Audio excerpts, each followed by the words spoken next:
Salve, salve, galerinha da Aula Paraná, tudo bem com vocês? Prof. Jorge na área com mais uma aula de Biologia para a segunda série do ensino médio. E pessoal, nós estamos fazendo algumas revisões dos conceitos essenciais que nós vamos estar utilizando este ano, que nós já trabalhamos lá na primeira série, tudo bem? E na aula de hoje eu trouxe para vocês um pouquinho sobre a questão de reprodução e biologia do desenvolvimento. Quais são os tipos de reprodução e como que um organismo ele vai se desenvolver, se formar a partir do desenvolvimento embrionário. Vamos lá? Então, nós vamos começar com um pequeno texto aqui introdutório. Acompanhem comigo aqui no slide. É verdade que quando duas minhocas acasalam, ambas ficam grávidas? Tá? É da revista Mundo Estranho, tá? De 2018. É verdade, sim. A minhoca é um anelídeo hermafrodita, o que significa que ela é dotada ao mesmo tempo de sistemas reprodutores masculino e feminino. Com isso, é capaz de produzir tanto espermatozoides quanto óvulos. Mas, mesmo assim, ela não consegue se autofecundar.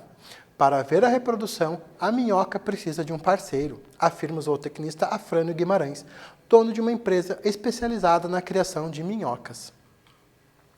Durante o acasalamento, os poros masculinos que ficam de uma ficam encostados nos receptáculos seminais da outra, permitindo a fecundação dos óvulos pelos espermatozoides. Ao final do namoro, as duas minhocas trocam os gametas masculinos e ambas ficam fecundadas, ou seja, grávidas. Em seguida, cada uma vai para um lado e lança no solo seus ovos, cerca de 10, que saem envoltos numa espécie de casulo. Cada óvulo fecundado dará origem a um filhote. Tá? Então, pessoal, quando a gente está abordando tipos de reprodução dentro do grupo dos seres vivos, plantas, animais, fungos, bactérias, protozoários e algas, nós temos uma diversidade enorme de tipos de reprodução. E é sobre essas diversidades que nós vamos abordar na aula de hoje. Vamos ver quais são os objetivos? Acompanhe aqui, que os objetivos são conhecer e compreender os tipos de reprodução dos seres vivos e as principais etapas do desenvolvimento embrionário. Tá? Por que eu trouxe isso daqui para a gente trabalhar durante a aula de hoje? São conceitos essenciais para a gente compreender a diversidade da vida. Tá? Então é muito importante lembrar esses conceitos aí. Tudo bem? Vamos acompanhar o slide comigo. Então, a reprodução ela é característica de todos os seres vivos. Nós já abordamos lá na primeira série que uma das características dos seres vivos é ter reprodução, tá? Que tem como finalidade a produção de descendentes. Eu posso ter uma reprodução sexuada, eu posso ter uma reprodução assexuada. E nós vamos falar sobre esses dois tipos de reprodução na aula de hoje. Tanto reprodução sexuada quanto assexuada. Tudo bem? Acompanhe lá no próximo slide o primeiro tipo de reprodução, que ela é assexuada. Assexuada significa sem partilhamento de material genético, sem fecundação, sem troca de gametas. Tá? Então, ela acontece de forma rápida, econômica, ou seja, não existe gasto energético por parte dos seres vivos envolvidos, ou seja, o gasto energético é menor, na verdade, do que o gasto energético de uma reprodução sexuada. Tá? Ela é agâmica, ou seja, independe de gametas, e ela apresenta uma baixa variabilidade genética. Como assim, professor, uma baixa variabilidade genética? Então, se eu pegar uma bactéria que vai se reproduzir por cisparidade, por exemplo, por divisão binária, o que vai acontecer? A bactéria mãe vai dar origem a duas bactérias filhas idênticas geneticamente. Não existe uma diferença genética da mãe para a filha nesse caso. Como existem algumas alterações que acontecem durante a reprodução sexuada. Vamos imaginar você, caro estudante. Você tem características que vêm do seu pai, do lado paterno, e características que vêm do seu lado materno. Ou seja, você é diferente dos dois. Tá? Já se fosse bactéria, seria totalmente idêntico à célula-mãe. Tudo bem? Eu trouxe aqui no primeiro exemplo uma fragmentação que acontece em estrelas do mar. A gente já vai falar sobre fragmentação em outro ser vivo aí também. Tipos de reprodução assexuada. Então, o mais simples deles, que a gente pode ver no slide, é a cisparidade. Então, eu tenho uma célula-mãe, nesse caso aqui um organismo procarionte, uma bactéria. Tá? Essa célula-mãe, ela vai duplicar esse material genético e depois dessa duplicação desse material genético, ela vai se dividir em duas células filhas. Simplesmente eu tenho uma que vai se dividir e formar duas células, cisparidade, ou divisão binária. Tá? Em algumas literaturas, em alguns livros didáticos, vocês vão encontrar como nome divisão binária. Tá bem? Ou divisão simples também é possível encontrar. Vamos prosseguindo? Brotamento, olha só que legal, isso acontece com hidras, isso acontece também com poríferos. O que é o brotamento? Então eu tenho aqui o meu indivíduo, desse indivíduo vai começar a formar um broto, tá? E esse broto, ele vai crescendo, vai chegar num momento que ele vai crescer tanto que o peso, que a gravidade vai auxiliar ele para formar uma nova hidra, tudo bem? Vamos imaginar acontecendo isso com você, cara colega estudante. Tá? O que vai acontecer? Imagina que está crescendo um mini você no seu braço. De repente, ele fica tão grande que ele cai e é um você novo. Ou seja, é idêntico a você. Isso acontece com as hidras, tá? Como a gente pode ver aqui. Ó. Inclusive, aqui na figura aqui do lado, eu coloquei uma micrografia, ali, no caso de uma hidra com o seu broto. Temos também a formação de esporos, a esporulação.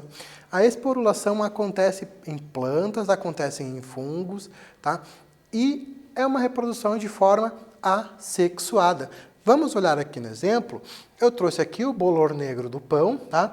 Então as hifas elas já estão se desenvolvendo naquele pão vencido que você deixou no armário, acabou esquecendo, tá? Então essas hifas elas já estão se desenvolvendo. E na fase reprodutiva, ela vai formar os esporângios que vão estar carregados de esporos. E esses esporos vão sobrecarregar aquele esporângio e vai chegar um momento que ele vai explodir, vai espalhar esporos por todo o pão e vai continuar o processo reprodutivo. Tá? Não precisou de fecundação para acontecer, então é assexuada. Nós temos aqui também a fragmentação. Tá? Eu vou pegar o exemplo aqui para vocês da planária, um organismo bem difícil da gente observar, mas que ele geralmente está em ambientes mais úmidos. É possível encontrar na borda de lagos, tá? É possível também encontrar na borda de rios, embaixo de pedras. Tá? Então, as planárias, eu posso pegar aqui e fazer o corte nelas, eu dividi essa planária em 3, e cada pedacinho dessa planária vai dar origem a uma planária nova. Esse é o processo que a gente chama de fragmentação. Tudo bem? Prosseguindo aqui, nós temos o nosso primeiro quiz. Acompanhem comigo. A reprodução assexuada é independente de gametas. Acontece rapidamente e com baixo gasto de energia. Uma das desvantagens da reprodução assexuada é: alternativa A, alto custo energético; B, baixo custo energético; C, alta variabilidade genética; ou D, baixa variabilidade genética. Já retornamos com a resposta.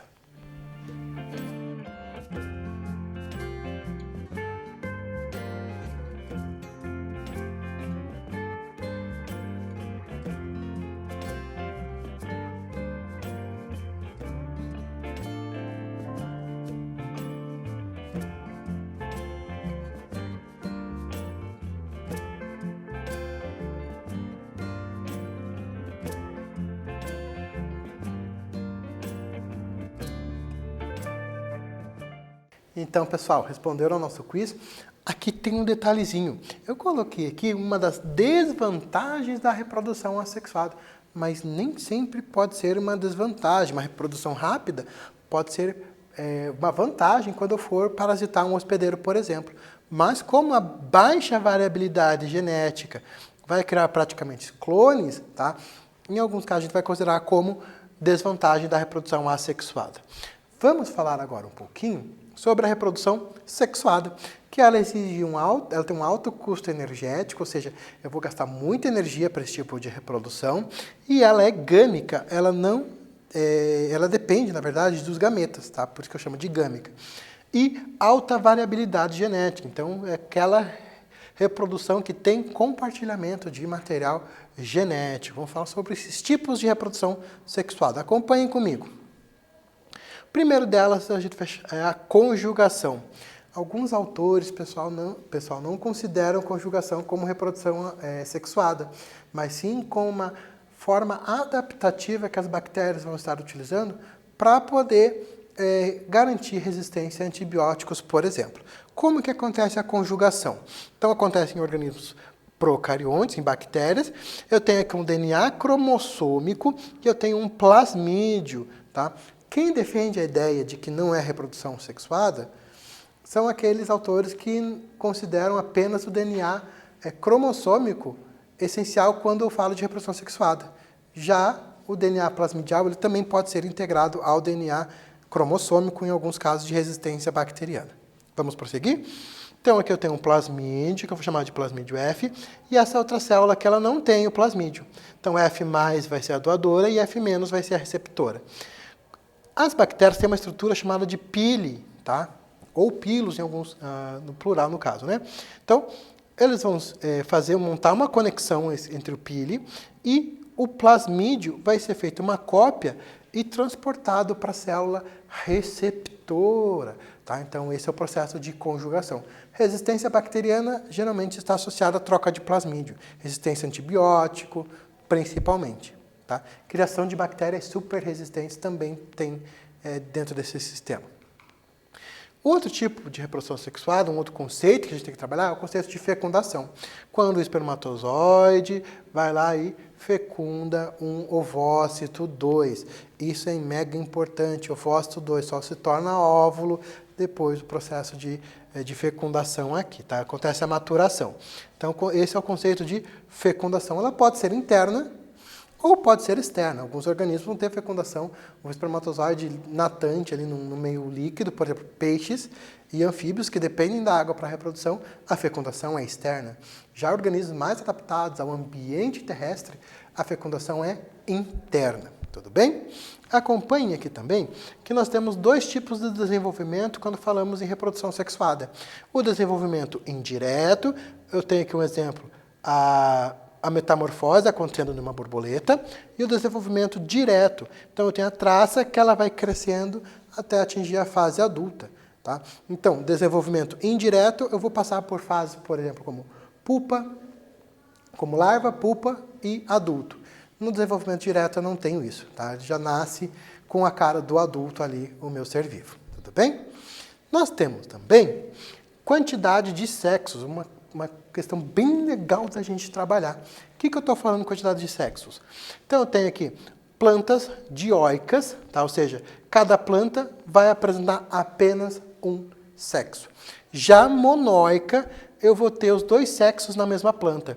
Eu posso ter uma monóica diclina ou uma monóica monoclina. Professor, qual que é a diferença? Na monoclina, as flores vão apresentar os dois sexos. Tá?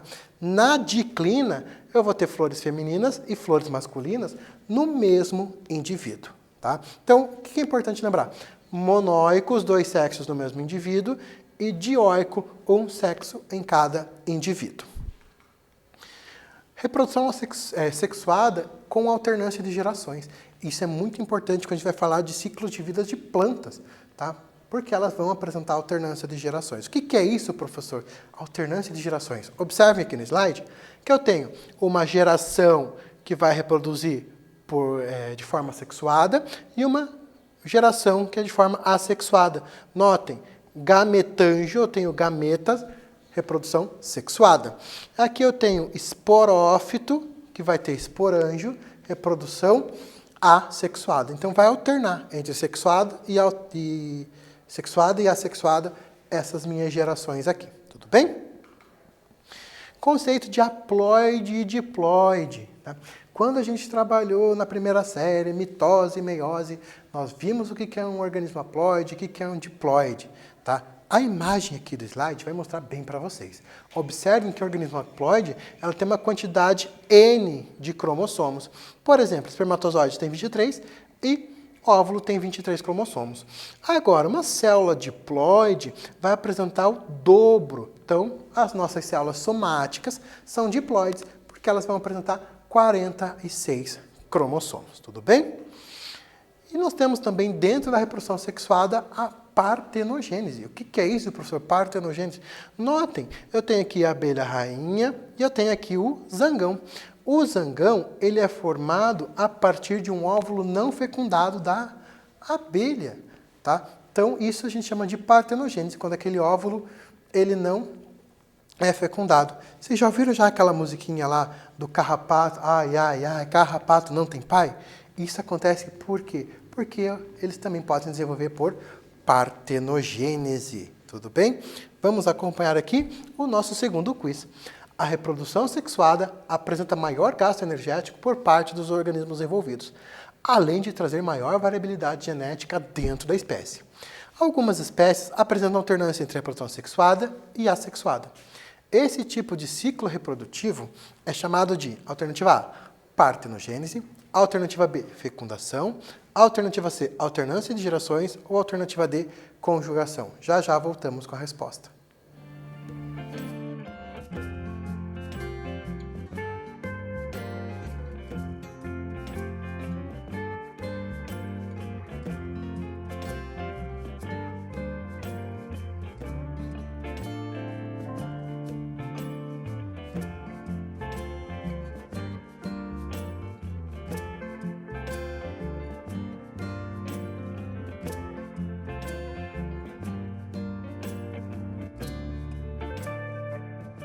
Então, pessoal, responderam ao nosso quiz.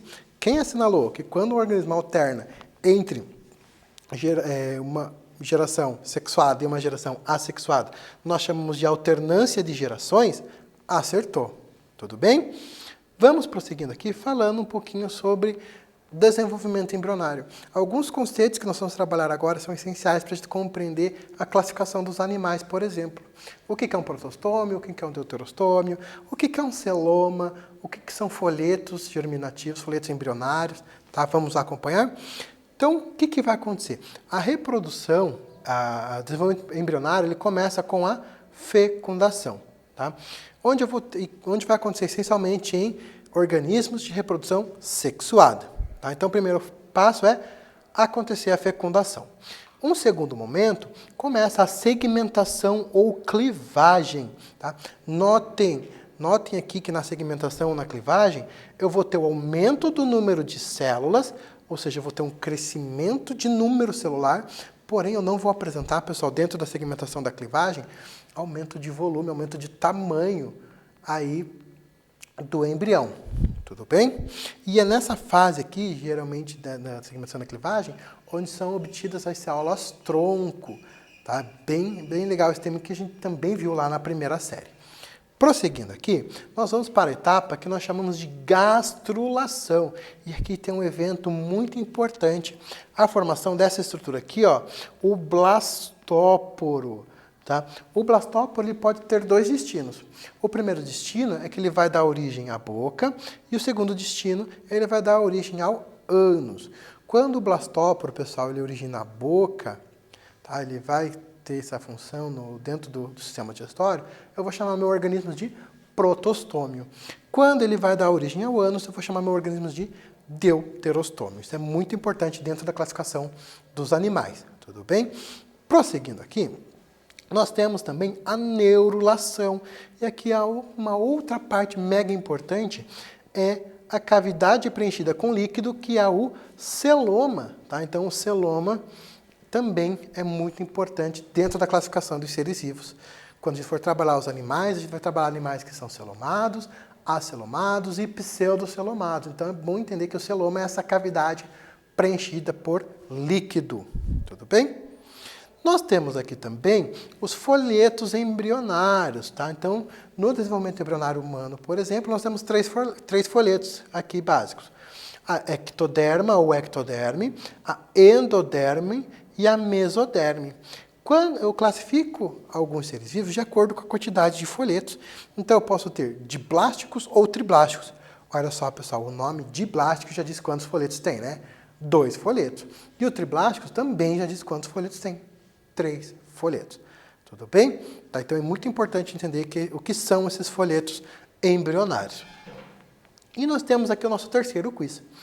O desenvolvimento do embrião humano começa com a formação do zigoto, que após passar por muitas divisões celulares, as clivagens.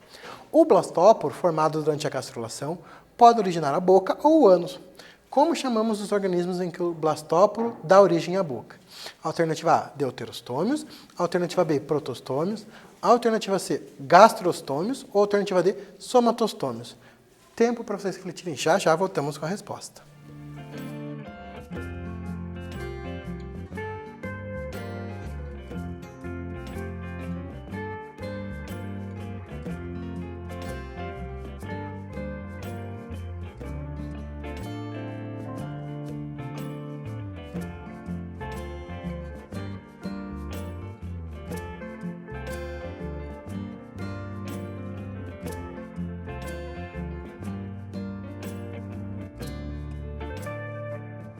Então, pessoal, tudo bem? Quem assinalou aqui que os protostômios são os organismos em que o blastóporo dá origem à boca, acertou. E vamos para o nosso exercício, tá? Entre as espécies do filo Cnidaria, o processo de reprodução envolve mecanismos sexuados, com sexos separados, fecundação externa e desenvolvimento indireto, dando origem a uma larva ciliada e ainda mecanismos assexuados, como brotamento ou estrobilização, os quais, para muitas dessas espécies, ocorrem de modo sequencial. Assinale entre as alternativas abaixo aquela que se refere diretamente a este fenômeno. Analise as afirmativas e já voltamos com a resposta.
Então, pessoal, quando um Cnidaria ele tem a alternância entre uma fase sexuada e uma fase assexuada, nós chamamos de alternância de gerações ou metagênese, tudo bem? E o que nós trabalhamos hoje? Tipos de reprodução dos seres vivos e também um pouquinho sobre o desenvolvimento embrionário. Espero que todos estejam muito bem, um abraço no coração de vocês e tchau, tchau, pessoal!